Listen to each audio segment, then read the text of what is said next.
good night if your favorite book or movie genre is mystery. You can have a good night if you buy plants all the time, but always forget to take care of them. You can have a good night if you can cook or bake.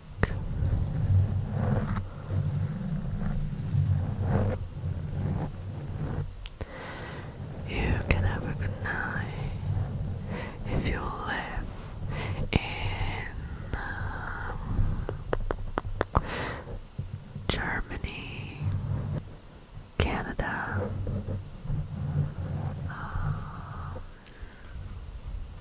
Serbia,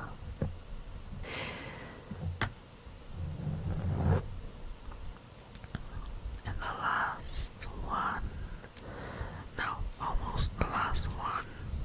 You can have a good night if you are a bookworm, if you like to read books. And lastly, you can have a good night if you live on Earth. So if you live on Earth, you all can have a good night. So that's the end of this video.